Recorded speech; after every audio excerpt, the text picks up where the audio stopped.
অপমান করেন, লাঞ্ছিত করেন, তাদেরকে বলতেছি আপনারা শুনে রাখেন, এই রাষ্ট্রের আলেমরা এত দেশপ্রেমিক, রাষ্ট্রের মানচিত্রে কেউ যদি শকুনের থাবা দেয়, সবার আগে যুদ্ধের ময়দানে আলেমরা ঝাঁপিয়ে পড়বে এবং নেতৃত্ব দিবে আলেমরা। এটা লিখে রাখেন, যারা রাষ্ট্রের জনগণের সাথে খেয়ানত করবে এবং রাষ্ট্রের টাকা মেরে খাবে, তারা প্রাইভেট বিমানে করে সবার আগে দেশ ছাড়বে। কথা বলেন ঠিক কিনা বেঠিক?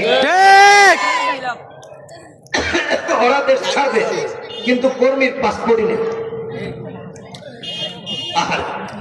পাসপোর্ট নাই, এটা যেমন হাস্য রসিকতা, ঠিক মুসলমান হয়ে আল্লাহর দাসত্ববাদ দিয়ে কুফরের দাসত্ব করে, এটা এরকম হাস্য।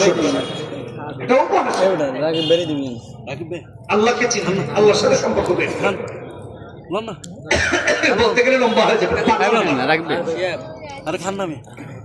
যখন দরকার হবে আল্লাহ দিন কায়েমের জন্য অর্থ দেওয়ার অর্থ দিব, জান দেওয়ার জান। 5 নম্বর, জান মাল দিয়ে আল্লাহ দিনকে বিজয়ী করা।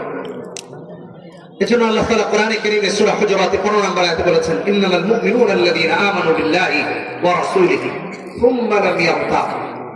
আল্লাহ আল্লাহর রাসূল দিন সম্পর্কে তার কোনো সংশয় সন্দেহ নাই। ওয়াজাহাদু বিআমওয়ালিহিম ওয়া আনফুসিহিম ফি সাবিলিল্লাহ উলাইকা হুমুস সাদিকুন। এজন্য যে মুমিন একনিষ্ঠ মুমিন হয়, সে জান মাল দিয়ে লড়াই করে কার জন্য? জোরে বলেন কার জন্য? আল্লাহর জন্য। লড়াই করে আল্লাহর জন্য, লড়াই করে ইসলামের জন্য, লড়াই করে কোরআনের জন্য, লড়াই করে তাওহীদের জন্য, লড়াই করে সুন্নতের জন্য, লড়াই করে হক্কানি উলামায়ে কেরামের জন্য। আমিও বলতে চাই, কেউ যদি আমাকে জিজ্ঞেস করে, আমার কোন সার্থকতা নাই, আমিও চাই এই জমিনে দিন কায়েম হোক, ইসলাম কায়েম হোক। এর জন্য ইসলাম কায়েমের জন্য যদি আমাদেরকে জান দিতে হয়, মান দিতে হয়, কে কে রাজি আছেন হাত তুলে দেখায় দেন আমার ভাই। ইনশাআল্লাহ।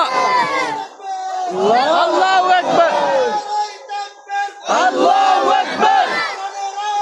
ঘরে ঘরে জালো, ঘরে ঘরে জালো। আল্লাহু আকবার। বলেছিলাম কোরআন সুন্নাহ আঁকড়ে ধরা। 2 নম্বর বলেছিলাম দোয়া করা আল্লাহর কাছে। 3 নম্বর সঙ্গী নির্বাচন করা, নেককার। 4 নম্বর কোরআন সুন্নাহের জ্ঞান হাসিল করা এবং সে অনুযায়ী আমল করা। 5 নম্বর জান মাল দিয়ে আল্লাহর জন্য জীবনকে উৎসর্গ করা, মালকে উৎসর্গ করা।